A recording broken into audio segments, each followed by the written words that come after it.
मैं एक्चुअली पहले YouTube live पे आया था बट उसमें स्क्रीन शेयर नहीं हुई आईपैड से, पता नहीं क्यों। तो ये इशू हो गया था मेरे को इसलिए। ठीक है, तो मुझे बताना भाई मेरी स्क्रीन विजिबल है ना आप लोगों को? Notes, notes, hello, screen visible है ना भाई? यहाँ भी विजुअल है। ओके जी, धन्यवाद बताने के लिए भाई। कोई वो तो नहीं है भाई, साउदर्न पार्ट से तो नहीं है कंट्री के, तो सो दैट कि मेरे को फिर वो होगा लाइक इंग्लिश में बोलना पड़ेगा। बता दो पहले। हिंदी वाले हैं ना सारे अपने?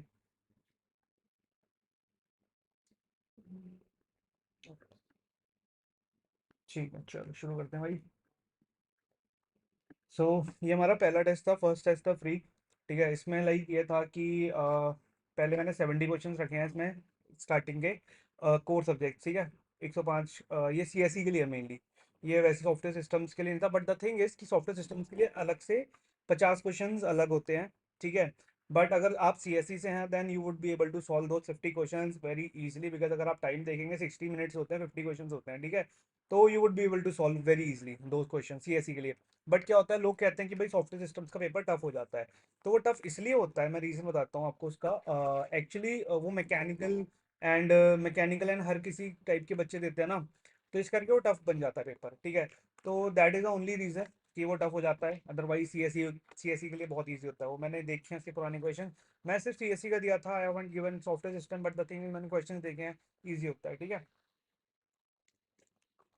तो चलो शुरू करते हैं यार। ठीक है, इसमें मेनली आपको पता होगा पैटर्न, तो वैसे आपने पढ़ा ही रखा होगा कि भाई 3 नंबर का एक क्वेश्चन होता है। अगर आपने रॉन्ग किया तो 1 मार्क्स आपका डिडक्ट होंगे। ठीक है, ऑब्वियसली। और अगर कुछ नहीं किया तो जीरो होता है देन। ठीक है, तो अब मैं शुरू करता हूँ यार। Mainly peoples are joining, good यार। Someone wants to join a call, okay.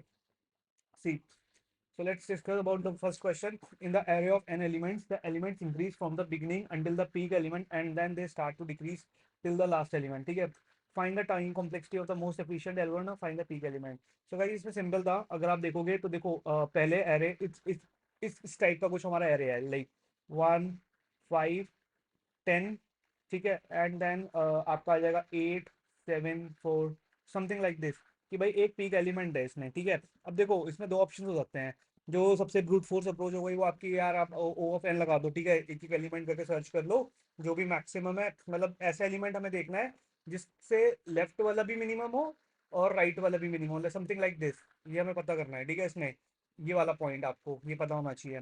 तो सिंपल है भाई, अगर जब भी इस टाइप के क्वेश्चन आते हैं तो हम बाइनरी सर्च को सोचते हैं, बिकॉज अगर एक एलिमेंट ऐसा है कि हमें सिर्फ पता करना है जो पीक एलिमेंट है, ठीक है, वो हमें पता करना है, तो हम इसी अप्रोच पे जाएंगे, बाइनरी सर्च को। सिंपल, ठीक है, बाइनरी सर्च लगाएंगे, फर्स्ट टाइम में देखेंगे लेफ्ट वाला बड़ा है कि नहीं है, राइट वाला बड़ा है कि नहीं है। अगर ऐसा है, मतलब नहीं है, तो देन अगर देख लेंगे राइट वाला बड़ा है तो एक काम करेंगे, हम राइट में जाएंगे। तो इस टाइप से क्वेश्चन होता है। लीड कोड का बड़ा स्टैंडर्ड क्वेश्चन है वैसे, एंड गेट में भी पूछा जा चुका है। ठीक है, तो सिंपल है भाई, इसका लॉग एन था, बाइनरी सर्च की टाइम कॉम्प्लेक्सिटी में बतानी थी, लॉग एन। ठीक है, अब आ जाते हैं भाई सेकंड क्वेश्चन पे। ये थोड़ा ट्रिकी क्वेश्चन था सेकंड क्वेश्चन। अब क्या लगता है ना लोगों को, देखो टू लिस्ट है एक्स एंड वाई। ठीक है, साइजेस भी, time complexity of time complexity in terms of number of comparison by merging of two list. So see the thing is कि मर्ज सॉर्ट लगानी होती है हमें। मर्ज सॉर्ट अगर हम लगा रहे हैं तो मर्ज सॉर्ट में क्या होता है ना भाई, एक मर्ज एल्गोरिदम होती है। ठीक है, जो कि टाइम लेती है m+n मेनली। ठीक है, m+n टाइम लेती है। तो लोग क्या सोचते हैं ना इस क्वेश्चन में, कि ये ट्रिक क्वेश्चन था, कि लोग सोचेंगे भाई एक्स प्लस वाई होगा। फर्स्ट ऑप्शन में मैंने एक्स प्लस वाई दे रखा था इसमें। ठीक है, फर्स्ट ऑप्शन में मैंने एक्स प्लस वाई दे रखा था कि भाई सिंपल है, मर्ज एल्गोरिथम जिसने पढ़ी है वो एक्स प्लस वाई कर देगा। ये गलती मैंने भी की थी जब मैंने क्वेश्चन अटेम्प्ट किया था फर्स्ट टाइम, बहुत पहले। ये लगी मेरे क्वेश्चन का ना, मेरा क्वेश्चन बैंक है, तो मैंने उसमें से बना रहा हूँ तुम्हारे पास जो अच्छे अच्छे क्वेश्चन हैं। ठीक है, यश भाई अभी यार हम ना बाद में बात करेंगे सबके बारे में, एक बार हम पहले डिस्कस कर लेते हैं, क्वेश्चन आ रहे हैं काफ़ी है ना, तो इसलिए। तो मेनली एक्स प्लस वाई हो सकता था बट अगर लिस्ट सॉर्टेड होती तो, बट ये लिस्ट सॉर्टेड नहीं थी।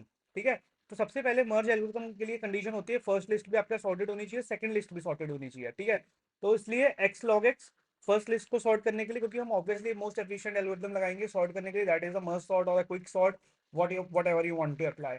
तो x log x for the first sort, y log y for the second sort. और अगर मर्ज एल्गोरिथम की ऑब्वियसली वो होती है कि दो लिस्ट है तो उनको प्लस करोगे तो x log X plus Y log Y. तो इसका आंसर सिंपल आपका थर्ड बन जाता है इस क्वेश्चन का आंसर। ठीक है, अब इस पे आ जाओ भाई, सिंपल है।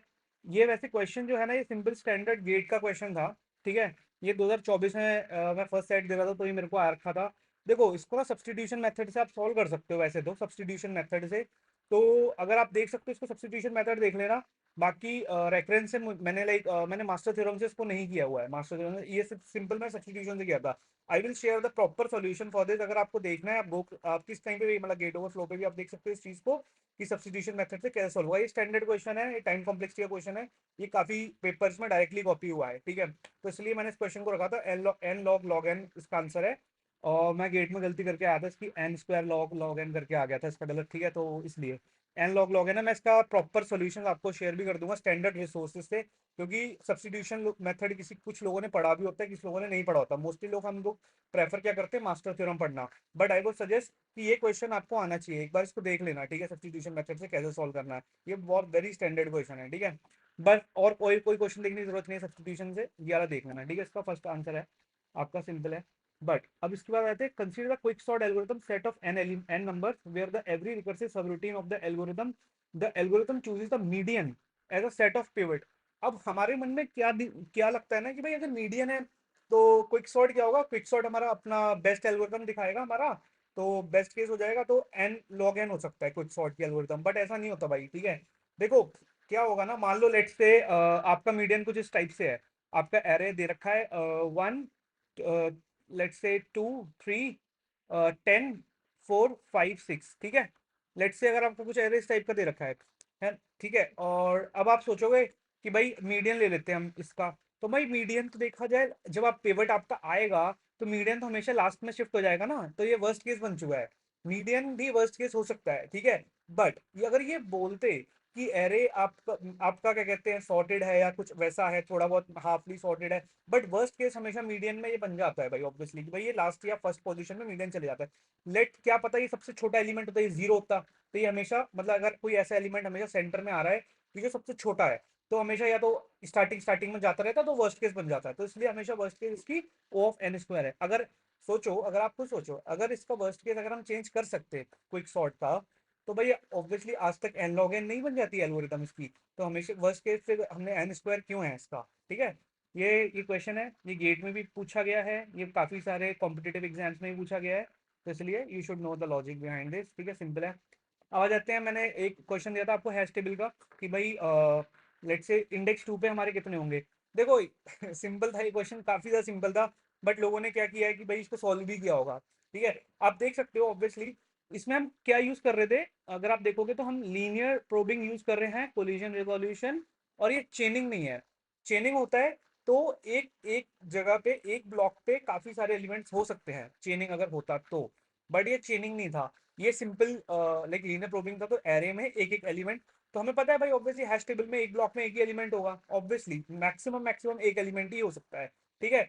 बट स्टिल मैंने सॉल्व करके दिखा दिया लीनियर प्रोबेबिलिटी कैसे काम करेगी। 12 आएगा सबसे पहले, ठीक है, यहाँ पे। फिर अगर 12 का 22 अगर आएगा तो 2 ऑब्वियसली इसका रिमाइंडर होगा, क्योंकि मॉड 10 हमारा वो है फंक्शन। तो 22 फर्स्ट यहाँ पे शिफ्ट होगा, फिर आएगा फिर से 32। तो ये देखिएगा 2 पे एलिमेंट है, 3 पे भी है, तो 32 इधर आ जाएगा। फिर 42 आएगा। ऐसी लीनियर प्रोबिंग ऐसे चेक होती है। तो ऑब्वियसली कोई भी इंडेक्स पे, पर्टिकुलर कोई भी इंडेक्स पे एक ही एलिमेंट होगा हमारा, ठीक है, दैट इज वन। अब आ जाओ डिवाइड एंड कॉन्कर। देखो डिवाइड एंड कॉन्कर कौन सी एल्गोरिथम्स होती है, मैं तुम्हें बता देता हूँ, सिंपल है। बाइनरी सर्च तुम्हारी डिवाइड एंड कॉन्कर में काम आती है, क्विक सॉर्ट होती है, मर्ज सॉर्ट होती है तुम्हारी, ठीक है। ये सब एल्गोरिथम तुम्हारी डिवाइड एंड कॉन्कर में चलती हैं। और भी होती हैं, फाइंडिंग मैक्सिमा मिनिमा, ये तुम उस वैसे कर सकते हो। पावर ऑफ एन एलिमेंट, ये भी तुम उसमें कर सकते हो डिवाइड एंड कॉन्कर में। These kind of algorithms comes in merge sort, but sorry divide and conquer के अंदर मल्टीपल एल्गोरिथम्स आती हैं। तो ये तुम्हें मेनली पता होनी चाहिए सारी। Binary search, merge sort, divide and अपने ये क्या था, finding maxima minima, these kind of things you should know, that's it. और हाँ, डिवाइड एंड कॉन्कर ऐसा होता है, एक सबट्रैक्ट एंड कॉन्कर भी होती है, वो मैं तुम्हें बताता हूँ। जैसे तुमने इंसर्शन सॉर्ट पढ़ी होगी ना, इंसर्शन सॉर्ट जो होती है वो सबट्रैक्ट एंड कॉन्कर होती है। इंसर्शन सॉर्ट फॉलो करती है, ये कई चीजें ना पता नहीं होती लोगों को, मैं बता रहा हूँ फिर भी। इंसर्शन सॉर्ट, ठीक है। Subtract, sorry sorry sorry, subtract and conquer, subtract and conquer is equal to insertion sort. ठीक है, सिंपल है। 7th नंबर पे आ जाते हैं भाई, searching of an element in a hash table. ठीक है, अगर हमें हैश टेबल में सर्च करना है element, O of one, obviously O of one time लेता है, where is the direct addressing it holds for the. अब देखो भाई, हैश टेबल में तो ओ ऑफ वन टाइम लेता है, where is for the direct addressing it hold for the dash type, मतलब O of one time for the. किस केस में देखो, हमेशा ओ ऑफ वन टाइम ही लगेगा तुम्हारा, वर्स्ट केस एवरेज केस। ठीक है, मतलब कोई भी केस हो हैश टेबल में, हमेशा O of one, hash table हमारी बनाई ही इसलिए जाती है, डायरेक्ट एड्रेसिंग होती है हमारी हैश टेबल में, तो बनाई ही इसलिए जाती है ओ ऑफ वन टाइम लेके तुम्हें। ठीक है, हमेशा हैश टेबल में, तो इसलिए इसका average case and worst case it will be like oh of one time. तो इसके बाद आ जाते हैं आप डाइजकिस्ट्रास एल्गोरिथम। डाइजकिस्ट्रा की प्रॉपर्टी मैंने अपने जो पर्सनल सेशन लिया है मैंने उसमें बताया था भाई, डाइजकिस्ट्रास पढ़ना बहुत जरूरी है। ठीक है, डाइजकिस्ट्रा और बेलमैन फोर्ड का आपको मतलब पता होना चाहिए, प्रॉपर्टीज इंपॉर्टेंट पता होनी चाहिए, सिंपल है। ठीक है, इन्होंने बोला है कि which are the following hold for the Dijkstra's algo on graph. उन्होंने बोला no negative weight at cycles, but the thing is कि नेगेटिव वेट है, और जब भी अगर नेगेटिव वेट है ना भाई, ठीक है, तो डाइजकिस्ट्रा फेल हो जाता है, ये बात याद रखना। एंड लोगों को नहीं पता होता एक चीज और है कि अगर नेगेटिव वेट है तो बेलमैन फोर्ड सही काम करता है, बट अगर नेगेटिव वेट साइकिल है तो बेलमैन फोर्ड भी मे और मे नॉट वर्क थ्रू। ठीक है, तो ये सिंपल है। तो इसलिए इसमें एक क्वेश्चन था देखो, डाइसेसा will always give the correct output since the no negative weight cycle. नहीं भाई, नो नेगेटिव, लेकिन नेगेटिव वेट तो है ना, साइकिल नहीं है लेकिन नेगेटिव वेट है तो नहीं देगी डाइसेसा तुम्हारी। ठीक है, मे और मे नॉट होता तो सही हो जाता है ऑप्शन तुम्हारा। डाइसेसा algo may not give the correct output, obviously yes, नहीं देता। Dice के तरह एल्गो में fail will, but if we need large positive weight to every edge then it will work. नहीं यार भाई, नहीं, अगर नेगेटिव वेट है तो नहीं चलता, सिंपल ये कंसेप्ट याद रखो। ठीक है, अब मैं आ जाता हूँ इस पे, सिंपल तुम्हारा ये consider following A and B are countable set, then A union B is not countable. देखो अगर काउंटेबल सेट्स को अगर तुम यूनियन करोगे ना भाई, ऑब्वियसली काउंटेबल आता है, हमेशा काउंटेबल आएगा। ये प्रॉपर्टी होती है, इंटरसेक्शन करोगे तो काउंटेबल आएगा तुम्हारा, ये सब चीजें काउंटेबल होती हैं। ठीक है, अगर काउंटेबल है तो, अगर हम something raise to the power countable कर देते हैं ना ऐसा कुछ, तो एक कैंटर्स थ्योरम होती है तो वो अनकाउंटेबल बन जाता है। तो ये याद कर ले, वो देख लेना, कैंटर्स थ्योरम का एक स्टेटमेंट होती है तो वो स्टेटमेंट डायरेक्टली आ सकती है, कैंटर्स थ्योरम। तो टीओसी में ही पूछ सकते हैं तुमसे, वैसे ही पूछ सकते हैं, बट या ये एक चीज याद रखना, काउंटेबल को अगर हम वैसे करते हैं ना, union operation, intersection operation, multiplication, then concatenation, तो हमेशा तुम्हारा ये काउंटेबल रहता है। ठीक है, ये प्रॉपर्टी है। यार ये क्वेश्चन में ना यार ये थोड़ा सा गड़बड़ हो गई थी, मॉडर्न टॉलरेंस में दे रहा था, बट ये यहाँ पे ना मेरे से ये हो गया था टाइप, अपना नेगेशन, बट इसका आंसर था ओनली क्यू, क्योंकि ये मॉडर्न टॉलरेंस प्रॉपर्टी है। मैं इसको प्रूव भी कर देता हूँ अगर आपको लग रहा है कि भाई ये याद नहीं होती, मैं क्योंकि मेरे को कुछ चीज़ें याद नहीं होती थी। ठीक है, तो मैं तो हमेशा प्रूव करता हूँ, देखो कैसे होता है, देखो पी, आई गेस मैं बहुत टाइम बात कर रहा हूँ, लेट्स से पी और क्यू। ठीक है, इसको हम ऐसे करेंगे एंड, क्योंकि फिर अब देखते हैं इसका आंसर क्या आएगा आपका। इसके आंसर देखेंगे तो हम देखेंगे भाई, पहले सबसे पहले इसको सॉल्व कर लेते हैं, P and P bar plus Q.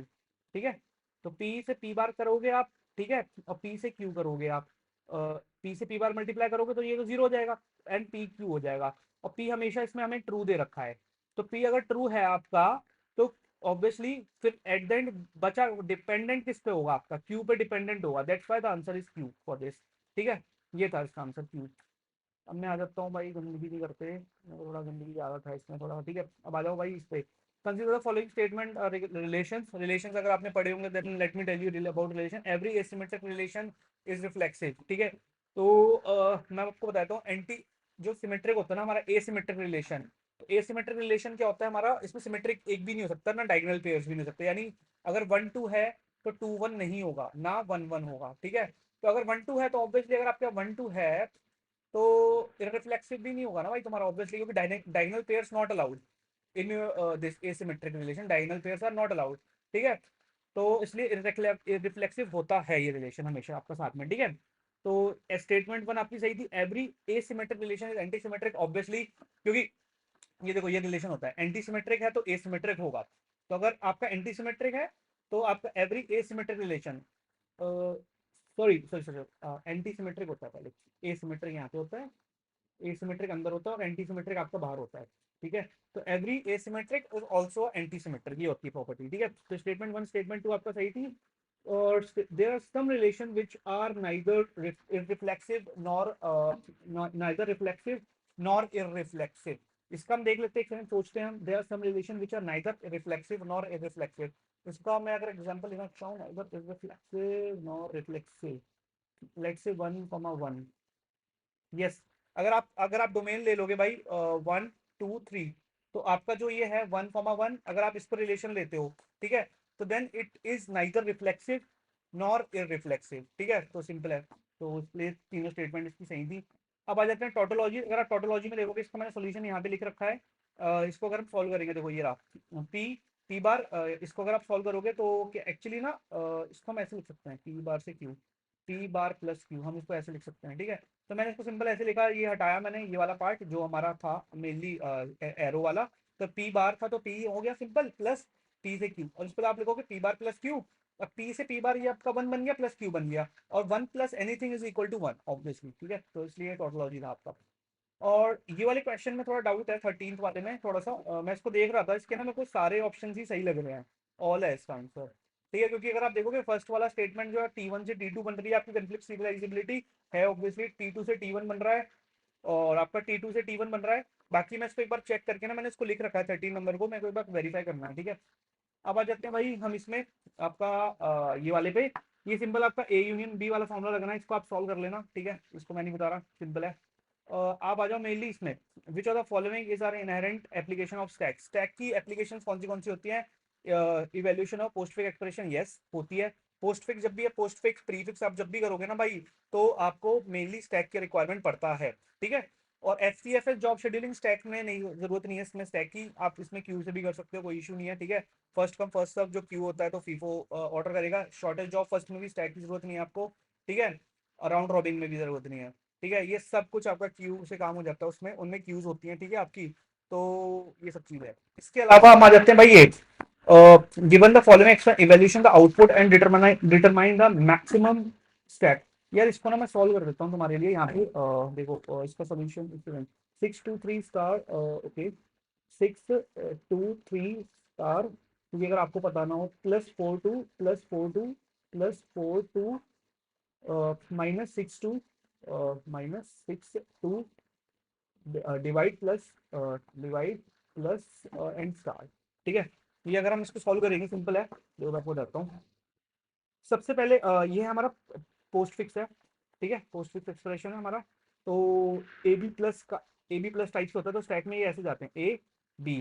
तो जब भी ये निकलते हैं ना, ए बी प्लस को हम ऐसे लिखते हैं, ए प्लस बी को इसको हम ऐसे लिखते हैं पोस्ट फिक्स में। ठीक है, और जब भी हम इसको पॉप करते हैं ना, तो जो ये फर्स्ट ऑपरेंड होता है ना, ये हमारा यहाँ पे आता है और ए यहाँ पे आता है, ऐसे होता है ये। ठीक है, तो देखो अब हम स्टार्ट करते हैं। ये स्टैक बना लिया हमने, 6 2 3। अब देखो इनटू आया है, इनटू के लिए जो पहला ऑपरेंड आएगा, नंबर यहाँ पे आएगा, ऐसा आएगा, 3 2 6 होता है। ठीक है, इक्वल टू 6। इसको इसको पॉप किया, और जो आंसर आया आपका फाइनली पुश कर दिया 6 को। ठीक है, इस टाइम पे हमारे टॉप ऑफ स्टैक 6 है, और 3 और 2 तो हमारे पॉप हो चुके हैं आपके। ठीक है, अब हम आ जाते हैं भाई इसके बाद 6 और 6। अब आ जाते हैं प्लस, प्लस का साइन आया, दोनों 6 आ जाएंगे आपके, 6 + 6 12। तो अब स्टैक में इस टाइम पे कुछ नहीं, स्टैक को हम कर देते हैं खाली फिर से। ठीक है, तो स्टैक के अंदर से हम 12 पुश करेंगे, जो आंसर फाइनल है यहाँ तक का, आपका यहाँ तक आपका 12 आंसर है। ठीक है, अब आप आ जाओ आपका मेनली 4 यहाँ पे और 2। ठीक है, अब आ जाओ माइनस, माइनस है तो माइनस में 2 इधर आएगा, ऑब्वियसली 2 इस साइड आएगा, और 4 हमारा लेफ्ट हैंड साइड पे आएगा। 4 - 2 आपका आएगा 2, तो इसको हटाओ, यहाँ पे 2 को डालो। ठीक है, सिंपल। तो अब इसके बाद आप आ जाते हैं 6, यहाँ पे हो गया हमारा माइनस तक, यहाँ पे हो गया आपका आंसर है यहाँ पे सेम फाइनल 2। अब 6 और 2 पे आ जाओ भाई, 6, स्टैक को बड़ा कर लेते हैं 2। ठीक है, डिवाइड पे आ जाओ, डिवाइड आओगे तो 6 और 2 2/3। ठीक है, तो इसको हम हटा देते हैं, यहाँ पे 3 आएगा।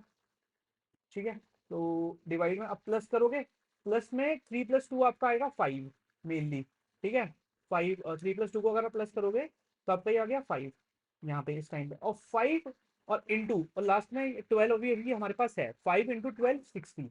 ये इस टाइप से सॉल्व होता है, एक बार ये देख लेना, बाकी आप सॉल्विंग प्रॉपर किसी भी एजुकेटर से। ठीक है, तो इसका आंसर है 60 सिंपल आपका इस वाले क्वेश्चन का, स्टैक वाले का। एंड इसकी मैक्सिमम लेंथ 4 है, हमने 4 लेंथ से ज्यादा स्टैक को कभी इंक्रीज नहीं किया। ठीक है, अब आ जाते हैं भाई, एक सेकंड यार, ये मैंने सॉरी भाई चल रहा इसमें टाइम से अब हम आ जाते हैं भाई mainly step. P Q R S P U pushed into the stack, one after the stack from one after other, starting from P. ठीक है, अब हम आ जाते हैं भाई इस पे सिंपल है, P Q R S T and U, ठीक है। स्टार्टिंग फ्रॉम P लिखा था। The stack is popped out 3 times and item inserted into the Q. ये क्यू है हमारी, ठीक है, सिंपल। यू हमेशा टॉप ऑफ द स्टैक से पॉप करते हैं, यू टी एस, ठीक है। ये हमारी 3 चीजें पॉप हो गई इसमें से। अब आ जाते हैं N item inserted in the queue, next 2 items are deleted from the queue and then next 2 items are deleted from the queue and the deleted item are pushed back into the stack, ठीक है। मैं काम करता हूँ थोड़ा cleanness के लिए ना, इसको हटा देता हूँ, ठीक है। अब क्या हुआ है, इन्होंने बोला आइटम डिलीट करो क्यू से और पुश करो, तो यहाँ पे यू आ जाएगा, यहाँ पे टी आ जाएगा हमारा, ठीक है। ऐसे होता है क्योंकि क्यू से हमेशा फ्रंट से डिलीशन होता है हमारा। Deleted from the back of the stack, okay, push किया हमने।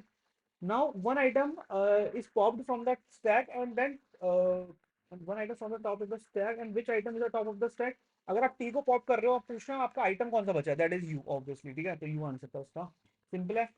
अब आ जाते हैं भाई सी प्रोग्रामिंग के क्वेश्चन था। बच्चे कहते हैं भाई सॉफ्टवेयर सिस्टम्स में कैसे करना है, हमने क्या नहीं करना। तो देखो सॉफ्टवेयर सिस्टम्स का ये क्वेश्चन मैंने उस टाइप से लेवल का डाल रखा था ये, ठीक है। तो इस क्वेश्चन में कुछ नहीं था भाई, बहुत ज़्यादा सिंपल। अगर आपको प्री इंक्रीमेंट पोस्ट इंक्रीमेंट पता है, ठीक है, तो देखो मैं लाइन बाय लाइन करूंगा। पी को हमने यहाँ पे एलोकेट कर दिया 20 से, है, ठीक है। अब आर को हमें पता करना है, आर क्या होगा। तो आर है आपका प्लस प्लस पी, ठीक है। आपका आर है प्लस प्लस पी, यानी ये प्री इंक्रीमेंट है। तो प्री इंक्रीमेंट में पहले पी को हम इंक्रीमेंट कर देंगे यहाँ पे, ठीक है। पी को इंक्रीमेंट किया 21 हो गया, तो आर में 21 आ गया, देन आर में एलोकेट किया हमने, ठीक है। S is equal to P plus plus, ये है पोस्ट इंक्रीमेंट। तो यानी इसमें क्या है, जब भी मैं तो हमेशा ऐसे याद रखता हूँ, देखो इक्वल टू के बाद अगर एलिमेंट लिखा है ना या पी, तो इसको पहले एलोकेट कर दो एस में। अभी पी की वैल्यू क्या है 21, तो एस में एलोकेट कर दो भाई 21 and then plus plus P.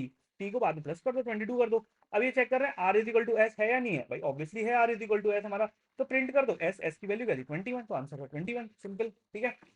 अब आ जाओ भाई अपना space, which of the following keys can not, या कीज की प्रॉपर्टीज पता होनी चाहिए, ठीक है। समीक्षा जैसे आज आपने ज्वाइन किया है हमारा सेशन, तो मैं आपको बता रहा हूँ, जैसे जो ये बता रहा हूँ ना, इस टाइप की आपको पता होनी चाहिए कि कीज वगैरह सारी ये थ्योरी क्वेश्चन आ जाते हैं कीज में, ठीक है। Which of the following keys can have null values, इसमें मेनली आपको पता होना चाहिए नल वैल्यू किस, मतलब प्राइमरी में नहीं होता, यूनिक में नहीं होता, सुपर की में नहीं होता। Unique and primary are same mainly, but following key में नल कंस्ट्रेंट हो जाता है, ठीक है। अब आ जाते हैं भाई इस पे लिंक लिस्ट एंड एरे पे, ठीक है, सिंपल है। अब देखो random access is not allowed to implement in the implementation of link list, ठीक है। ऑब्वियसली भाई रैंडम एक्सेस नहीं अलाउड होता, हमें सीरियल सीक्वेंशियल एक्सेस करना पड़ता है लिंक लिस्ट को, ठीक है, सिंपल है आपका। इंसर्शन एंड डिलीशन, तो ये ऑब्वियसली सही स्टेटमेंट है तुम्हारी। Insertion and deletion of the elements is easy in the link list then an array. Insertion and deletion in the easy, हाँ, क्योंकि देखो भाई अगर तुम डिलीट करोगे एरे में, लेट्स से आपका 100 लेंथ का एरे है, अगर आप उसमें कुछ डिलीट कर रहे हो, है ना, जैसे आपने सेकंड पॉइंट पे आपने सेकंड एलिमेंट डिलीट किया है, तो सबको आपको ना पुश करना पड़ेगा left left left left left, क्योंकि भाई ऐसे बीच में हम एरे को खाली नहीं छोड़ सकते, ठीक है। तो इसलिए एरे में ना बहुत मुश्किल होती है। लिंक लिस्ट में क्या होता है, पॉइंटर्स होते हैं हमारे पास, हम पॉइंटर के थ्रू सब कुछ कर सकते हैं, ठीक है। Array has a better cache locality link list, ये स्टेटमेंट अगर आपने सीओए पढ़ा है तो हमें आपको पता होगा कि बेटर कैशे लोकेलिटी होती है, क्योंकि एरे में इसलिए हम ऐसे को ऐसा बोलते हैं, क्योंकि कैशे लोकेलिटी जो होती है ना, हम जो मेमोरीज के अंदर आज भी यूज कर रहे हैं, हम सेकेंडरी मेमोरीज में, तो लोकेलिटी ऑफ रेफरेंस वगैरह में हम मेमोरीज में ना एरेज के फॉर्म में स्टोर करते हैं, ना कि कभी भी लिंक लिस्ट के फॉर्म में। आप एक बार अगर आपने सीओ पढ़ोगे तो आपको पता लग जाएगा, सीओ में हर जगह हम एरेज पढ़ते हैं, memories plus array, paging plus array, हर चीज एरे से पढ़ते हैं, लिंक लिस्ट से नहीं पढ़ते। ये स्टैंडर्ड वो है। और आज भी जो जैसे मान लो मैं भी कंप्यूटर यूज कर रहा हूँ, आप भी कोई भी कंप्यूटर यूज कर रहे हो, तो हर कुछ एरे के फॉर्म में स्टोर्ड है, ना कि लिंक लिस्ट के फॉर्म में, ठीक है, उसके अंदर। तो ये ऑल स्टेटमेंट आपकी ट्रू थी। एक चीज और बता देता हूँ, देखो रैंडम एक्सेस कभी क्या कहते हैं, is not allowed in implementation of link list. Random access वैसे देखा जाए, चलो छोड़ो, मैं इतना हाई बता नहीं रहा, वैसे अलाउड होता है कभी कभार लिंक लिस्ट में।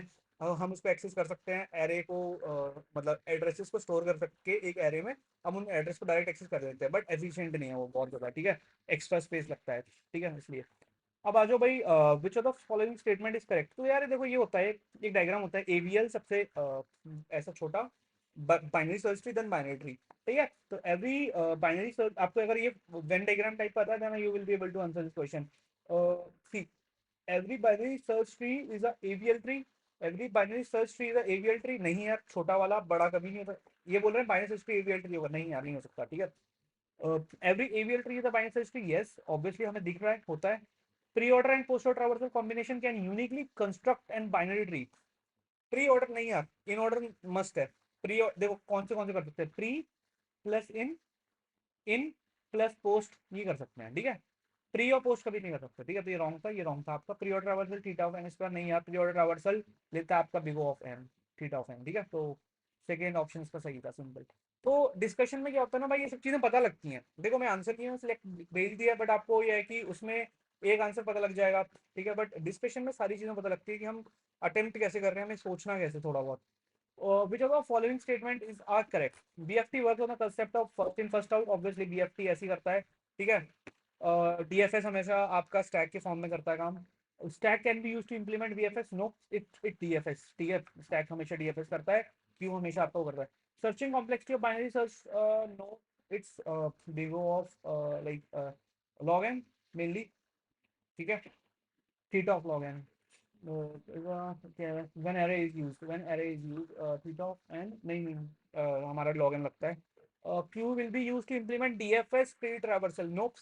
q हमेशा यूज होती है आपका BFS में, ना कि DFS में, ठीक है। 23 नंबर के क्वेश्चन पे आ जाते हैं हम, सिंपल। हाँ यार ये बहुत ट्रिकी क्वेश्चन था, स्कोप ऑफ द वेरिएबल बच्चों को नहीं पता होता भाई, ठीक है। डायनामिक स्कोपिंग हमारा उसमें सिलेबस में है, ये सब कुछ dynamic scoping, static scoping, variable of scoping, ठीक है। ये पता होना चाहिए आपको। ये बहुत ज्यादा ट्रिकी क्वेश्चन है, गेट में ही पूछते हैं mainly. Only pre order and of a BST is given, we can construct a unique binary search tree, nopes. मैंने अभी आपको बताया कि अपना, सॉरी नहीं, BS, हाँ एक चीज आपको मैं बता देता हूँ, देखो ये मैं स्पेशल टिप्स दे रहा हूँ जो ज्वाइन कर रखे हैं बंदे। देखो सीधी सी बात है, हर किसी को नहीं पता होता, मेरे को कंफ्यूजन थी चीजों में, इसलिए मेरे को सब पता है ये वाली पार्ट।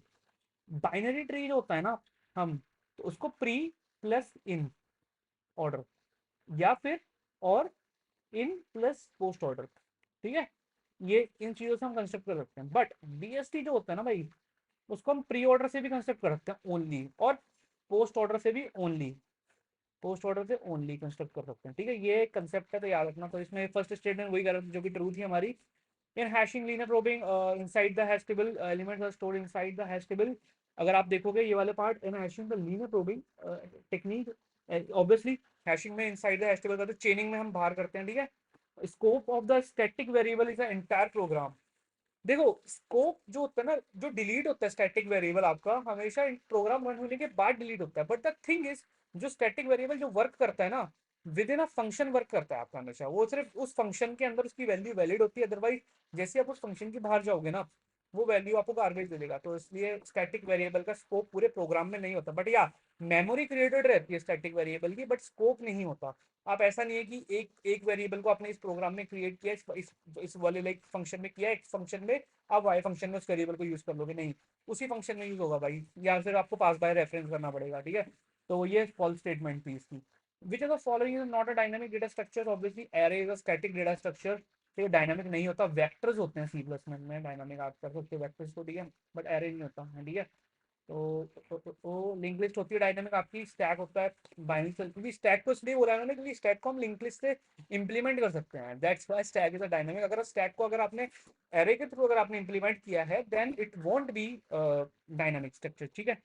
अब आ जाओ आप अपना इसमें मेनली जो ये वाला रहता है आपका 25th क्वेश्चन, ठीक है। अब आ जाते हैं 25th, which of the following is false. हाँ यार देखो, मैं आपको एक चीज बताता हूँ, आरईएल लैंग्वेजेस जो होती है ना हमारी, आरईएल लैंग्वेजेस जो हमारी होती है मेनली, यस कॉम्प्लीमेंटेशन में क्लोज नहीं होती वो, ठीक है। एक ना क्लोज और अनक्लोज का चार्ट होता है, डिसाइडेबिलिटी और क्लोज अनक्लोज का, वो एक बार आप देख लेना। तो ये क्वेश्चन डायरेक्टली इस पे था, इसमें बोला है all recursive sets are recursively enumerable. ये तो होता है रिकर्सिव जो होता है वो स्टेटमेंट, वो होता है आपका रिकर्सिव एन्यूमरेबल का subset. The complement of the every recursive enumerable sets are recursive, नहीं कॉम्प्लीमेंट क्लोज नहीं होता, तो इसलिए ये स्टेटमेंट फॉल्स है आपकी। Every non empty recursive enumerable set is a range of some totally recursive, नहीं ये भी फॉल्स है आपका, सेम वही है। All finite sets are recursive, ये तो ट्रू है आपका, सॉरी ये वाला ट्रू है आपका, ये वाला भी ट्रू है, ठीक है सर आपका। अब आ जाओ भाई आप इसमें, which of the following programs in a grammar is a decidable, following decidable. Decidability आपको पता होना चाहिए। डिसाइडेबिलिटी के लिए यार मैंने बताया था नॉलेज गेट का वो वीडियो देख लेना, अगर आपने सुबराव सर से पढ़ा हुआ है, या आपने किसी भी और अच्छे टीचर से पढ़ा हुआ है, RBR सर किसी से भी, then it's okay. But otherwise नहीं पढ़ा तो नॉलेज गेट की वीडियोस आप प्रेफर कर सकते हो, ठीक है। CF इसमें पता है एम्प्टीनेस प्रॉब्लम जो हमेशा होती है ना CFGs की, वो डिसाइडेबल होती है, ठीक है। देखो एम्प्टीनेस होती है आपकी और आपका एम्प्टीनेस होता था, एक आपका होता था एम्प्टीनेस, फाइनाइटनेस, और आपका ये दो प्रॉब्लम आपकी डिसाइडेबल होती हैं इसमें सीएलजी में, ठीक है। एम्बिग्यूटी नहीं होती डिसाइडेबल इसमें। मेंबरशिप प्रॉब्लम, मेंबरशिप भी होती है, मेंबरशिप प्रॉब्लम इसमें सीएफजी में, तो सीवाई की एल्गोरिदम यूज होती है, तो उसमें वो ऐसे होती है, ठीक है, सिंपल। तो ये वाला प्रॉब्लम था, एम्प्टीनेस प्रॉब्लम डिसाइडेबल है, ऑब्वियसली है, ठीक है। ये था इसका आंसर डायरेक्ट। अगर मैं आपको बताऊँ, अब देखो, ये था डीएफए का क्वेश्चन। डीएफए में मैं हमेशा सजेस्ट करता हूँ भाई, मिनिमल स्ट्रिंग आपको पता होना चाहिए, मिनिमल स्ट्रिंग निकालनी आनी चाहिए आपको, सिंपल है, ठीक है, बहुत ईजी हो जाता है क्वेश्चन। तो मैंने क्या किया, मैंने हमेशा काउंटर एग्जांपल्स देखे इसमें। तो मैंने इसमें देखा कि भाई इसमें एप्सिलॉन एक्सेप्ट हो रहा है, सॉरी सेकंड नंबर में एप्सिलॉन एक्सेप्टेड हो रहा है। तो अगर आप देखोगे भाई एप्सिलॉन आपका एक्सेप्टेड हो ही नहीं रहा है इस वाले डीएफए में, तो ये रॉन्ग हो गया सेकंड, ठीक है। इसमें अगर आप देखोगे अब हमारा डीएफए है, तो अगर आप देखोगे 1 1 1 वी कैन एक्सेप्ट, अगर आप इसमें देखोगे तो इसमें आपका 1 1 1 थर्ड वाले में नहीं होगा एक्सेप्ट आपका, थर्ड वाले में, ठीक है। तो ये इसका काउंटर एग्जाम्पल था। और ये वाले में जीरो मिनिमल स्ट्रिंग है, बट जीरो हमारे में मिनिमल स्ट्रिंग है ही नहीं, जीरो वन खुद ही एक लैंग्वेज है, ठीक है, बी ए स्ट्रिंग है, ठीक है। इसमें अगर आप देखोगे ये वाले पार्ट में, सेकंड वाले में देखो, अगर हम देखते हैं string set of all string not containing B A as a substring, अगर हम इसको देखेंगे एप्सिलॉन होता है इसमें आपका बी ए बी, इसको अगर आप देखोगे a sorry b B A b, ठीक है, b A b I guess इसमें होना चाहिए not containing all the string not containing B a yes. हाँ, ये पता है क्यों रॉन्ग है, मैं आपको बताता हूँ, ये इसका रीजन बताता हूँ, देखो। अब इसके अंदर ना नॉट कंटेनिंग बी ए बोला है, तो B not containing B A B भी एक स्ट्रिंग होती है, ऑब्वियसली आनी चाहिए ना, तो इसके अंदर ए बी आप नहीं बना सकते ऑब्वियसली, तो इसलिए ये रॉन्ग है, ठीक है। तो आपका थर्ड ऑप्शन इससे ट्रू हो रहा था, ठीक है। अब आ जाते हैं, which of the following is false, union of the two recursive languages recursive, ये हमेशा आपका ट्रू होता है, recursive language are close in the union operation, ठीक है। इंटरसेक्शन, ये मतलब एक टेबल है, सिंपल थ्योरी क्वेश्चन है, ये आपको पता होना चाहिए। Intersection of recursive regular regular intersection recursive language, तो हमेशा पता है क्या होता है, देखो मैं आपको बताता हूँ, छोटी लैंग्वेज और बड़ी लैंग्वेज को अगर आप करोगे तो हमेशा बड़ी लैंग्वेज बनती है, तो रिकर्सिव बनती है, इसमें नॉट रिकर्सिव बोल रहे हैं, दैट्स व्हाई फॉल्स है, ठीक है। फोर्थ हो नहीं सकता था, थर्ड ऑप्शन रह गया, ठीक है। आ जाते हैं हम इस पे, आपका which of the following no pairs of consecutive A's, तो वही यार मिनिमल स्ट्रिंग से निकाल लेना, ये डिफाइन कर लेना, सिंपल है, ये क्वेश्चन भी सेम है जैसे मैंने आपको ये था 28, सिंपल है ये भी। फर्स्ट ऑप्शन इसका ट्रू है आपका मेनली, आई गेस फर्स्ट और सेकंड है, मैं देख लेता हूँ। और क्या बोल रहे हैं, no pair of consecutive A's, ठीक है, no pair of consecutive A's, A B, अगर आप देखोगे इसमें A B B sorry A B B A, second option में आ रहा है आपका नो कॉन्जिक्यूटिव एज, यस। तो अगर आप देखोगे इस वाले में बी बी बी बी आपका बनना चाहिए, इसमें नहीं होता, ठीक है, बी बी बी अगर आपका बन रहा है देन नहीं, हाँ, तो बी बी इसमें फर्स्ट वाले में बी बी भी नहीं बना सकते, ठीक है। बट सेकंड वाले में अगर आप देखोगे बी सॉरी इसमें भी no consecutive A's, pair of consecutive A's, तो मैं करीब तो करता ही हूँ इसे सॉल्व करें, हम मिनिमल स्ट्रिंग लिख लेते हैं, कोई बात नहीं भाई, ठीक है, आ जाओ इसमें, आ जाओ बी ए बी, इन्होंने बोला no pair consist of no pair of consecutive pairs, ठीक है। हाँ, ये अपना इसका no pair of consecutive pairs, ऐसे नहीं होना चाहिए हमारे पास, ठीक है। बी, इसको मिनिमल लिखो, अगर आप ए बन सकता है इसमें, एप्सिलॉन एप्सिलॉन नहीं बन सकता, ए बन sorry A B A, minimal string आपकी ये बन रही है इस वाले में, फर्स्ट वाले में, ठीक है। और ए बी, हाँ, ए बी ए बी ए, इसमें भी अगर आपका no pair of conjugative edge आ रहा है आपका, बट तो सेकंड वाले में अगर हम देखेंगे तो इसमें आएगा स्टार होना चाहिए, अगर होगा तो यहाँ पे स्टार होना चाहिए, तभी ऑप्शन सही होना था सेकंड वाला, जो मैं बोल रहा हूँ ना कि इसमें हम बीबी नहीं बना सकते इसमें, लेकिन हम बीबी बना पाएंगे। सेकंड वाला ऑप्शन है यार भाई, सेकंड वाला ऑप्शन तब सही होगा, देखो B plus A B star, और यहाँ पे आपका स्टार होना चाहिए, ठीक है, तब आपका सेकंड ऑप्शन आपका सही हो जाता, ठीक है, मेनली। ये इस टाइप का ऑप्शन है, तो सभी सेकंड ऑप्शन सही है, फर्स्ट नहीं है, क्योंकि फर्स्ट ऑप्शन में बीबी नहीं बना सकते, बीबी में दो पेयर ऑफ कॉन्जिक्यूटिव एज नहीं है ऑब्वियसली, तो होना चाहिए, इसमें आएगा लेकिन वो, तो इसलिए सेकंड ऑप्शन तब सही होगा। तो 30 क्वेश्चन को आप मार्क कर सकते हो, इसका बी ऑप्शन, तब इसका बी ऑप्शन में स्टार होना चाहिए, ठीक है। Which of the following statement about the regular languages is not true, ठीक है, ये ऑब्वियसली ये भी आपका थ्योरी क्वेश्चन है, which of the following statement of the regular languages are not true, regular language are close under intersection ये true होता है, क्लोज होती है इंटरसेक्शन में, यूनियन में भी क्लोज होती है, ये भी ट्रू है। Close under complement obviously, not close, ये नॉट बोल दिया, नहीं भाई उसमें होती है। रेगुलर लैंग्वेज आपको बताता हूँ किस में क्लोज नहीं होती, आपका सबसेट में नहीं होती, सबसेट ऑपरेशन एक ऑपरेशन होता है आपका, तो उसमें क्लोज नहीं होती, ठीक है, तो सबसेट में नहीं होंगी आपकी रेगुलर लैंग्वेज क्लोज, ठीक है। 31 हो गया आपका, 32 पे आ जाओ यार, सिंपल है ये तो। इसको क्या करो, इसमें उन्होंने बोला था कि हमें z का ना ये a बार प्लस b चाहिए, तो मैं पता क्या करता हूँ इन क्वेश्चंस में, मेनली मैं आपको बताऊँ भाई, मैं ना वैल्यूज पुट करके देख लेता हूँ, ठीक है।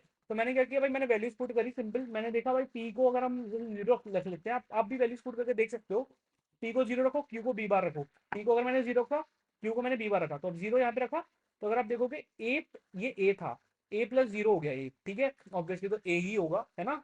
और ये आपका ए बार होगा, क्योंकि ये नॉट गेट था आपका, और ये बी बार था, ये बी बार रखा है हमने, तो यहाँ पे ए बार प्लस बी बार हो गया। अगर आप नैंड ऑपरेशन लगाओगे इस पे, तो आपका ये नैंड ऑपरेशन कुछ इस इंप्लीमेंट को ब्रेक करना होता है छोटे छोटे पार्ट्स में, तो ये आपका कुछ इस टाइप से बन जाएगा, ए बी प्लस ए बार, अगर आप देखोगे इसका सिंप्लीमेंट सिंपल फॉर्म, तो ए बार प्लस बी होता है, ठीक है, सिंपल है। अब आ जाओ भाई, मिनिमम नंबर ऑफ डिकोडर, ये क्वेश्चन भाई आता है, हमेशा आता है बिट्स में, ऐसे टाइप के क्वेश्चन आ जाते हैं। 2x4 decoder with input variable, ठीक है, हमें बताया हुआ 532 बनाना है, तो सिंपल है भाई, इसको हमेशा पता है कैसे सॉल्व करते हैं, हमेशा अपर बाउंड लेना, 32/4, इसको आप करोगे तो 8, 8 कर लेना प्लस, अब जो आ रहा है ना 8, जैसे 8 आया मेरा, तो 8/4 करोगे हमेशा ना, इससे डिवाइड करना है आपको बड़ी वाली वैल्यू, ठीक है। तो 8/4 करोगे 2 आ जाएगा, 2/4 ऑब्वियसली अपर बाउंड लोगे तो 1 आ जाता है, ठीक है, 0.5 का 1 आ गया, तो 8 प्लस 2 प्लस 1 11, 11 डिकोडर्स यूज होंगे आपको, ठीक है। Which of the following statement is correct, अगर आप देखोगे करेक्ट में, mux circuit can be use as universal logic gate, yes mux को हम यूज कर सकते हैं यूनिवर्सल लॉजिक गेट की तरह, मक्स को देखो कौन से कर सकते हैं, नैंड, नॉर, मक्स, ठीक है, इसको हम कर सकते हैं तीन चीजों को यूनिवर्सल गेट की तरह। और भी होते हैं थोड़े से, लाइक वो अगर आपने डिजिटल पढ़ी है यू कैन चेक, और भी हम कर सकते हैं, बट उसके साथ कुछ ना कुछ कॉम्बिनेशन होते हैं, मतलब आपको क्या कॉम्बिनेशन लेना है, ठीक है। तो ये था, mux can be use designed using and और गेट्स, नो नहीं कर सकते, तो समझा देता हूँ क्या है एक्स नॉर, यानी एक्स नॉर गेट होता है ना, 1 1 पे हमेशा 1 देता है, 0 0 पे 1 देता है, तो यानी इक्वल है ये दोनों, इक्वल पे हमेशा 1 देगा, अनइक्वल पे 0 देगा, फिर इक्वालिटी गेट हो गया आपका एक्स नॉर, और इनइक्वालिटी में यानी 0 1 पे आपका 1 मिलता है अपना जोर में, है ना, तो इसलिए एक्सोर जो आपका होता है वो अनइक्वालिटी गेट होता है, ठीक है। The total number of self dual expression, यार ये सिंपल फॉर्मूला है, 2 raise to the power 2 raise to the n-1, तो अगर आपको n 3 दे रखा था मैं इसमें, तो आपने 3 - 1 किया इसमें n को, देन 2 हो गया आपका इस केस में, तो अगर आप देखोगे 16 आपका आंसर है इसके इसका, ठीक है। Correct, ABC logic as shown below, अगर आप इसमें देखोगे तो इसमें भी सेम मैंने किया भाई, देखो मैंने मैंने वैल्यूज पुट कर ली थी, 0 1 1, अगर मैं दिखाऊंगा आपको 0 1 1, तो 0 1 का अगर आप देखोगे एक्सॉर गेट है, ये एक्सॉर गेट है, तो इनइक्वालिटी है, तो हमेशा 1 देता है ये, ठीक है। आपका एक्सॉर गेट 1 1 अगर आपका है, तो इसमें इसमें ऑब्वियसली एक्स नॉर में आपको 1 मिलेगा, तो ये 1 था, तो 1 1 1 एंड गेट में हमेशा 1 आ गया आपका आंसर, ठीक है, सिंपल था। अब ये क्वेश्चन बड़े लोगों को कंफ्यूज करता है, ठीक है। तो 38 क्वेश्चन ऐसा था भाई, इसमें मैं बेस बता रहा था मेनली, बेस क्या होता है, रेडिक्स, तो ये नंबर सिस्टम का क्वेश्चन था, नंबर सिस्टम हम लोगों ने पूछ रखा है हमसे, तो इसको कुछ इस टाइप से करना है, अगर आपको पता होगा, क्योंकि सम ऑफ रूट्स का फॉर्मूला होता था भाई, ये हमें रूट्स दे रखे हैं इस इक्वेशन के, बट हमें बेस नहीं पता ये किस बेस में दे रखे हैं हमें, है ना, तो बेस कुछ भी हो सकता है, वेदर इट इज 8 9 10 11 12, है ना, तो कुछ भी हो सकता है, तो हमें पता होना चाहिए भाई इसको करते कैसे हैं सॉल्व, तो बेस निकालते कैसे हैं, देखो सम ऑफ रूट्स आपको पता है क्या होता है, सम ऑफ रूट्स होता है आपका a plus b is equal to minus B by a, तो इसका सम ऑफ रूट्स 3, अब हम इसको ऐसे करेंगे 3 इसका बेस ले लिया प्लस 6 इसका बेस ले लिया is equal to minus B by A, minus अगर आप करोगे माइनस ऑफ माइनस, अब माइनस तो कोई इशू नहीं है, -11 कट जाएगा, प्लस हो जाएगा, माइनस बी इसमें ये है 11 का बेस बाय ए आपका 1 है, 1 का बी, ठीक है। तो अगर आपको पता होगा इसको हम ओपन कैसे करते हैं, अगर आप देखोगे इस पे, तो इसको ओपन हम कुछ इस टाइप से करते हैं, देखो ये जो होता है ना, इसको इसको आप करोगे 1 की पावर 0 इंटू बी, ठीक है, प्लस सॉरी 1 की पावर सॉरी अपना सॉरी यार सॉरी प्राइस, इसको हम ओपन करते हैं इसको ऐसे, b की पावर 0 इंटू 1, ये जो b की पावर 0 प्लस b की पावर 1 इंटू जो ये सेकंड वाला वैल्यू है 1, ठीक है, तो ये हो गया b+1, आपका ये टाइप से हो जाता है, ठीक है। तो अगर आप देखोगे तो ये अब यहाँ पे तो ये ऐसे सिंपल 3+6 ही रहेगा, क्योंकि चंकी सिंगल डिजिट है, उसको आप सिंगल लिख सकते हो, अदरवाइज जब 2 या 3 या 4 हो जाते हैं तो आपको उसको ज्यादा लिखना पड़ता है, कैसे करते हैं कैसे नहीं करते, ठीक है। तो 3+6 सिंपल, और b+1 की तरह हमने इसको खोल दिया, तो ये आपका b इक्वल टू 8 आ गया सिंपल, ठीक है। अब ये आ गया COA, COA का गुड मतलब टफ चैप्टर है ना, टफ सब्जेक्ट सॉरी। तो इसमें क्या था, ये रिस्क की प्रॉपर्टीज है, सिंपल रिस्क और सिस्क की प्रॉपर्टीज याद करके जाना भाई, पेपर में डायरेक्टली पूछ लेंगे आपसे, ठीक है। तो फिक्स लेंथ इंस्ट्रक्शन होते हैं ऑब्वियसली, मोर एड्रेसिंग मोड नहीं होते हैं, क्योंकि वेरी अगर आपका रिड्यूस इंस्ट्रक्शन सेट होता ना, तो मोर एड्रेसिंग तो ऑब्वियसली नहीं हो सकता आपका। तो डायरेक्ट एड्रेसिंग हमेशा हम किस में लिखते हैं, डायरेक्ट एड्रेसिंग मोड में। जब भी एड्रेस लिखते हैं ना, जैसे जैसे आपको ऑपकोड लिखा है आपको, जैसे ऐड, और अगर आप लिखोगे एड्रेस लिख रहे हो आप वेरिएबल का यहाँ पे है ना, एड्रेस लिख रहे हो 1024 कुछ भी एड्रेस लिख रहे हो हैश करके, तो आपको डायरेक्ट एड्रेसिंग मोड हो जाता है सिंपल, ठीक है। तो इसके बाद आते हैं भाई, 3 स्टेज पाइपलाइनिंग का क्वेश्चन था, स्टेजेस हमें 3 दे रखे थे ऑब्वियसली। और मैक्स टीपी आपको निकाला, टाइप पाइपलाइनिंग का टाइम पता होना चाहिए भाई, मैक्सिमम ऑफ द डिलेज होता है, मैक्सिमम ऑफ द डिलेज आपका 20 था, ठीक है, टीपी 20 था, के प्लस एन माइनस वन। तो के आपका 3 था ऑब्वियसली, K is the number of stages, N आपका नंबर ऑफ इंस्ट्रक्शंस होते हैं 100, और -1, तो अगर आप करोगे इसका 2040 आंसर था सिंपल, ठीक है। अब आप आ जाओ, which of the following addressing mode uses the register and indirect tree. तो इसे साफ बोल दे भाई, रजिस्टर भी यूज करा है, इंडायरेक्ट तो रजिस्टर इंडायरेक्ट ही होगा आपका आंसर, ठीक है, और कुछ हो नहीं सकता इसमें। इसके बाद आते हैं आप अपना कैशिंग का क्वेश्चन था, मैंने एक दे रखा था, तो देखो ये सिंपल क्वेश्चन था, पेनल्टी हमें दे रखी थी, मिस पेनल्टी 10 नैनो सेकंड। तो क्वेश्चन पता है क्या होता है, देखो इसमें होता है hit ratio, hit into time of cache memory plus miss into miss penalty. ये सिंपल क्वेश्चन है, ठीक है। सिंपल हमने जनरल फॉर्मूला लगाया ना, साइमल्टेनियस ना हायरार्किकल, क्योंकि साइमल्टेनियस हायरार्किकल तब लगाते हैं हम जब हमें दोनों का टाइम दे रखा होता है, कैशे का भी दे रखा होता है, मेन मेमोरी का भी दे रखा होता है, तब लगाते हैं हम साइमल्टेनियस। जब कुछ भी नहीं दे रखा ना, मतलब एक भी चीज मिसिंग है, अगर टीसीएम टीएमएम दे रखा है हमें, तो हम उस केस पे जाते हैं साइमल्टेनियस और हायरार्किकल को, ठीक है। तो अगर आप सॉल्व करोगे 1.45 आपका आंसर आ जाएगा इसका, ठीक है। अब रिलेटिव आपका 256 कैशे की मेमोरी देगा, 256 आपका था 2 की पावर 18, तो मैंने कैशे का साइज ले लिया 18 यहाँ पे, ठीक है, मैंने 18 लिख दिया था यहाँ पे। और आपको 64 बाइट्स का ब्लॉक साइज, 64 बाइट्स का तो ब्लॉक साइज होता है, यहाँ पे मैं ब्लॉक लिखता हूँ हमेशा, यहाँ पे ब्लॉक साइज 64 बाइट का 2 की 6 हो गया आपका, ठीक है। सीपीयू, अगर आपको ये वाला पार्ट आपको स्ट्रक्चर समझना है ना कैसे बनाते हैं हम, तो ये आप नॉलेज गेट को प्रेफर कर सकते हो, नॉलेज गेट में उन्होंने बहुत ईजी तरीके से समझाया है, ठीक है, ये वाला पार्ट। 24 बिट्स का फिजिकल एड्रेस था, 24 बिट्स का फिजिकल एड्रेस था। अगर आप करोगे 24 - 18 आपका 6 होता है, बट द थिंग इज आपका 8 वे एसोसिएटिव है, तो हम 8 वे को क्या लिखते हैं, 8 को हम लिखते हैं 2 की पावर 3, तो 3 बिट्स हम यहाँ से ट्रांसफर करते हैं, 6 + 8 6 + 3 9, तो 9 बिट्स की आपकी कैश टैग स्पेस हो गया। 44 के कैसे आ रहा है मैं आपको बताता हूँ, देखो टैग डायरेक्टरी साइज निकालना है ना आपको, तो आपकी 9 बिट्स का टैग था, ठीक है। 1 बिट आपकी वैलिड थी, 1 बिट अपडेट बिट थी, उसमें दे रखा है देखो, 1 bit update bit, 1 bit valid bit, यहाँ पे आपको दे रखा है, ठीक है। तो आपको ऐसे करना था, यहाँ पे एक इंटू, जो नंबर ऑफ कैश लाइन्स निकालते हैं हमेशा, यहाँ पे नंबर ऑफ कैश लाइन्स से इंटू करते हैं, 2 से आप इंटू करोगे तो आपके 44 के आंसर आ जाएगा। तो ऐसे करके मेनली, अब इसको आप अगर आप पता क्या करो ना, इस क्वेश्चन को जैसे हमारा 24 बिट्स का है ना, इसको आप ना उसमें लिख दो हेक्साडेसिमल में, एफ को लिख दो हेक्साडेसिमल में, FE2084।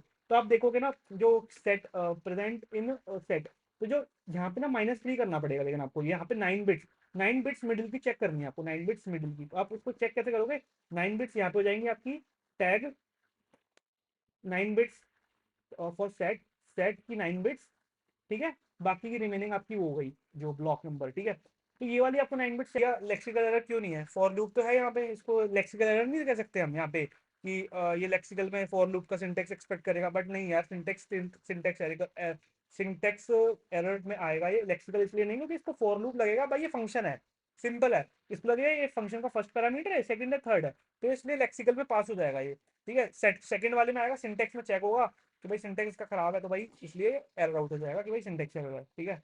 तो ये इसमें पढ़ लेना, जब आप फेजेस ऑफ कंपाइलर पढ़ोगे ना, तो उसमें सिंपल क्वेश्चन होते हैं, सॉल्व कराते हैं ये लोग, ठीक है। अब आ जाओ आप लेफ्ट रिकर्सिव राइट रिकर्सिव, ये पता होना चाहिए आपको, ठीक है।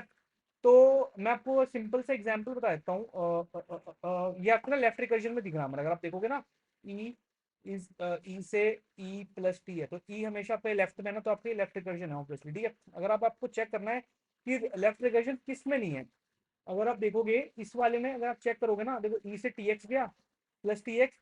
अब मैं आपको बताता हूँ इसका वैसे फॉर्मेट होता है, लेफ्ट रिकर्जन सीख लेना कैसा होता है, तो ये डायरेक्ट एक फॉर्मेट है, ये दिख रहा है हमें, बट स्टिल अगर आपको मैं फॉल्स प्रूफ कर रहा है ना कुछ और, मैं हम देख लेते हैं, एक बार ट्राई कर लेते हैं। ई से हम इस पे आएंगे TX पे, ठीक है, TX पे, ठीक है, TX पे आ गए, टी से आप गए FY पे, ठीक है, TX से FY पे गए आप, TX से FY पे गए, F से आप फिर उन्होंने फिर से ई पे भेज दिया आपको, तो ई पे भेज दिया, that is both left and right recursive calls for a non terminal is MBBS. यार ये ना बहुत ज्यादा मिथ है बच्चों के मन में कि अगर भाई अगर लेफ्ट रिकर्जन है या राइट रिकर्जन है तो आपका एम्बिग्यूटी होती है, नहीं यार ये नहीं होती। ये लास्ट ईयर गो क्लास में आया था क्वेश्चन, मतलब अपना गो क्लास की एएमटी में क्लियर हुआ था, ये बहुत अच्छा क्वेश्चन था, ये ट्रिकी क्वेश्चन इसलिए मैंने यहाँ पे डाला था कि लोगों को इजी लगता है, लोग उस पर क्लिक कर देते हैं भाई, ऑब्वियसली स्टेटमेंट वन सही है, बट द थिंग इज मैं आपको एक काउंटर एग्जांपल दे रहा हूँ, देखो एस और एक्सल लाइन ऑन डी यार यहाँ पे सॉरी, ठीक है, ए से अगर लिख लो आप ए और ए से एप्सिलॉन, और इसमें लिखो बी बी और बी से एप्सिलॉन। अब आप देखो ए से बी को बनाने का एक ही तो तरीका है, अलग अलग है ही नहीं, दो ट्री है ही नहीं, इसलिए ये गलत है, ठीक है। Every regular set has a LR1 grammar, yes, ठीक है, बट क्यों, मैं इसका रीजन बताता हूँ। Regular grammar can not be LR1, क्योंकि रेगुलर ग्रामर इसलिए होती है, रेगुलर ग्रामर आपकी एम्बिग्यूटी भी हो सकती है, एम्बिगियस भी हो सकती है, इसलिए वो LR1 नहीं हो सकती। बट रेगुलर सेट हमेशा आपका अनएम्बिगियस ही होता है, ठीक है। तो DCFL होता है आपका रेगुलर सेट हमेशा, DCFL, तो DCFL always belongs to LR1, ठीक है। Intermediate code generated by compiler is not possible, यार ये गलत है, क्योंकि जावा जावा जो लैंग्वेज है आपका, मेनली इसको काउंटर एग्जांपल है जावा लैंग्वेज इसका आपका, ठीक है। तो recursive descendant parser not use left recursive grammar, recursive descendant parser can not use recursive descendant parser can not use left recursive grammar, तो ये ट्रू है, हाँ। तो रिकर्सिव डिसेंडेंट पार्स होते हैं LL1 वगैरह पार्सर जो आपके आपके होते हैं, इनको लेफ्ट रिकर्सिव ग्रामर नहीं चाहिए होती, तभी हम राइट रिकर्शन पे जाते हैं, बट LR1 LR जो पार्सर्स होते हैं, LR पार्सर्स, वो they can work with left recursive, they don't have issue, but recursive descendant वाले नहीं करते आपके पास, ठीक है। ये एक क्वेश्चन था CN का, इसमें क्या आपको फ्लो पता होना चाहिए, DNS का मैंने बताया हुआ है, DNS का जब आप फ्लो पढ़ोगे ना कि भाई कैसे हम एड्रेस को रिजोल्व करते हैं सारी चीजें, तो ये ऐसे होता है, पहले DNS पे आपका IP रिजोल्यूशन होता है, IP से रिजोल्यूशन होता है, देन DNS आपको उसको प्रॉपरली रिजोल्व हो गया, उसको IP एड्रेस मिलता है आपके एड्रेस नेम से, देन TCP को सिन पैकेट, TCP सिन पैकेट भेजता है उस सर्वर से कनेक्शन बनाने के लिए, देन HTTP जो भी आपको ऑब्जेक्ट गेट करना है, HTTP की गेट रिक्वेस्ट जाती है, देन उसके बाद आपका जो ऑब्जेक्ट है उसको फिर आप अंदर से जो वेब पेज होता है फिर देन गेट होता है। तो ये स्टैंडर्ड क्वेश्चन है भाई, ये हमेशा ये 2023 के भी बिट्स HD में पूछा गया था ये वाला क्वेश्चन, ठीक है, तो इसलिए प्लीज इसको याद रखना, ठीक है, ये ऑर्डर होता है, सिंपल ऑर्डर है बहुत ज्यादा, ठीक है।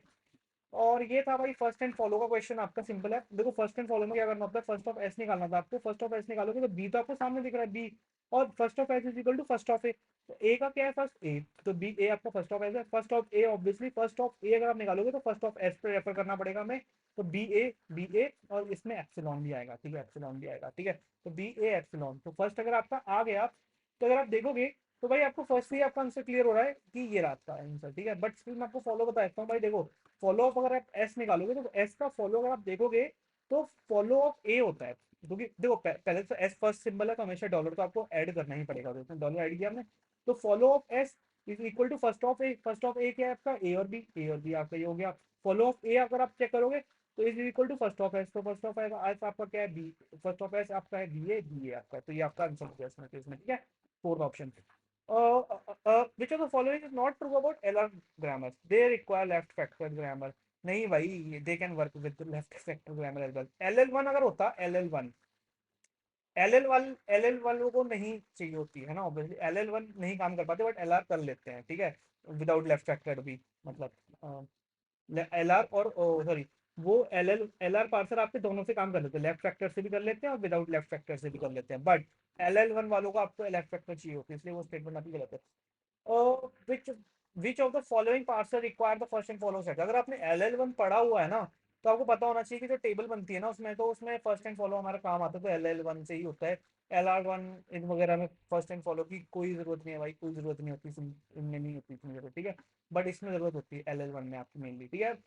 अब आ जाओ भाई, विच of the following is not LL1 compatible, LL1 compatible कौन सी ग्रामर्स नहीं होती हैं, जिसमें एक तो लेफ्ट रिकर्जन नहीं होना चाहिए आपका, है ना, लेफ्ट रिकर्जन नहीं होना चाहिए, तो अगर आप देखोगे तो इसमें आपका लेफ्ट रिकर्जन नहीं है, ठीक है, लेफ्ट रिकर्जन अगर आपका नहीं है, ए से ए अगर आप देखोगे तो आपका इसमें लेफ्ट रिकर्जन नहीं है, मतलब सॉरी लेफ्ट रिकर्जन है, सिंपल है भाई, आपको पता होना चाहिए भाई, देखो डर्टी बिट जो आपकी होती है राइट बैक पॉलिसी में काम आती है, वैलिड पेज को इनिशियलाइज करते हैं ना, for the time saving we need this valid bit, ठीक है। एंड रीड राइट अगर आप देखोगे इसमें सेकंड देखो, अगर आपको आप इसी देखो कि वैलिड बिट पेज इनिशियलाइजेशन है तो आपका फर्स्ट आ गया इसमें ऑप्शन, ठीक है। और राइट बैक अगर आप देखोगे ए वाला राइट बैक पॉलिसी और वही डर्टी बिट राइट बैक में होती है, क्योंकि अगर डर्टी बिट है तो हम राइट बैक करें या ना करें टाइम सेविंग करने के लिए राइट बैक यूज करते हैं, तो यार देखोगे 2 and 1, तो यही से आप मैचिंग एक ऐसी चीज है ना भाई जिसमें आप एक पार्शियली भी पता कर लो ना आपको पता लग जाता है, ठीक है, तो इसका आंसर डायरेक्टली डी था, ठीक है। अब आ जाओ आप इसमें 55 नंबर के क्वेश्चन पे, फ्रेम नंबर देखो, द एसेंशियल इसमें पूछ रहे कंटेंट आपका करेक्ट कौन सा था, essential content in a page table entry the virtual page number, ठीक है, इसमें पूछ रहे हैं आपसे, कि नहीं यार, virtual page number, page table entry में ना आपका मेनली तो फ्रेम नंबर होता है, that is physical memory, for the physical memory, not a virtual page number, not for the virtual memory. तो आपका इसलिए पेज टेबल एंट्री में मेनली फ्रेम नंबर्स होते हैं आपके, ठीक है। Segmentation suffer from external fragmentation, yes, internal से नहीं होता, एक्सटर्नल से होता है। Paging suffer from internal fragmentation, yes, paging में इंटरनल होती है, एक्सटर्नल नहीं होती, तो इसलिए S2 एंड H4 आपकी करेक्ट है, S3, ठीक है। तो consider following process, P1 and P2 require 3 resources. देखो P1 इसको मैं कैसे सॉल्व करता, P1 एंड P2 लिखो, ठीक है। जब भी रिसोर्सेज 3 ले जाना तो n-1 कर दो, 2 इसको दे दो, 2 इसको दे दो, प्लस एक एक्स्ट्रा कर दिया करो, ठीक है। तो अब क्या होगा, जैसे मान लो कभी डेडलॉक लगेगा ही नहीं, पहले ये वाला P2 यूज कर लेगा, इसको P2 यूज कर लेगा, देन उसके बाद क्या होगा भाई, आपका P2 के बाद जब ये चल जाएगा, देन आपका P1 यूज कर लेगा, उस रिसोर्स का P1 रिलीज कर देगा, सिंपल है, ठीक है। Which the following algorithm suffer from the starvation, ऐसी कौन सी एल्गोरिथम है जो सफर करती है स्टारवेशन से आपकी, ठीक है। तो स्टारवेशन से FCFS नहीं करती कभी भी, SSTF करती है हमेशा, सी स्कैन भी नहीं करती, क्योंकि भाई स्टारवेशन नहीं होती है। SSTF में क्या होता है, मान लो लेट्स से क्या कहते हैं, मतलब FCFS नहीं करती, बाकी सारी करती हैं, तो FCFS नहीं करती, हाँ, क्योंकि FCFS अपनी लॉयल रहती है भाई, तो जो पहले आया उसी को मिलेगा, स्टारवेशन नहीं होगा। SSTF में क्या होता है, जो पहले आ रहे हैं उन्हीं को प्रायोरिटी देगा, जो जो मान लो सिंगल जो दूर दूर वाले हैं उनको बहुत लेट टाइम मिलेगा, इसलिए स्टारवेशन हो जाता है लोग। तीन फोर कमांड है, 2 n-1 फॉर्मूला होता है, 2 3 - 1, अगर आप करोगे 7 आंसर आपका, सिंपल है, ठीक है। अब आप आ जाओ भाई मेरे 59 नंबर पे। 59 number is very easy question. मैंने पहले ही अपने क्वेश्चन में बता रखा है कि भाई थ्रेड्स एंड थ्रेड्स है, तो उसका आपको पता होना चाहिए भाई, system level thread and kernel level thread का। Each thread can be schedule separately, yes, yup, इसको हम कर सकते हैं ऐसा, ठीक है। ऐसा होता है switching between thread is faster. देखो भाई क्या है ना, कर्नल लेवल थ्रेड पूछा है इन्होंने, ये कर्नल लेवल हमेशा सेपरेटली होते हैं, और कर्नल लेवल थ्रेड स्लो होते हैं, बिकॉज ऑफ ये यार सेपरेटली होते हैं, अलग अलग उस पर कर्नल उस पर बने होते हैं, तो दिक्कत होती है हार्डवेयर, ये हार्डवेयर डिपेंडेंट होते हैं, ठीक है सारे आपके। यूजर लेवल थ्रेड जो होते हैं ना, यूजर लेवल थ्रेड आपके इजीली होते हैं, क्योंकि वो विद इन प्रोसेस होते हैं, तो वो आपके इजीली फास्ट होता है उसमें। बट तो इसलिए फॉल्स हो गई इस केस में। Thread frame some process can be run simultaneously on different process, yes यार, इसमें कोई डिपेंडेंसी नहीं होती, तो हम रन कर सकते हैं। Locking thread down stop the entire process, yes, user level thread में फॉल्स हो जाता है, क्योंकि कर्नल लेवल पे इंडिपेंडेंट थ्रेड्स हैं, then you can do that, okay, simple है। तो बड़ा गर्म हो गया बेचारा, ठीक है। तो अब हम एक काम करते हैं भाई, आ जाओ, which of the following is true for this. Long term scheduler can create a new process and loads into the memory, yes. Long term scheduler ही होता है जो फर्स्ट टाइम प्रोसेस को लाता है सेकेंडरी मेमोरी से मेन मेमोरी में, ठीक है। तो इसलिए short term scheduler controller take the probability programming, नहीं यार, शॉर्ट टर्म नहीं करता। शॉर्ट टर्म क्या करता है ना, आपका शॉर्ट टर्म का काम होता है आपका जो रन करने भेजता है, प्रोसेस को सिलेक्ट करता है शेड्यूलर पे, और into TCP rich modal transport layer by TCP, ठीक है। अब आ जाओ matching between list 1 and list 2। Data link layer क्या काम होता है, डेटा लिंक लेयर का काम होता है फिजिकल पॉइंट टू पॉइंट, फिर node to node connection, data link layer, ठीक है।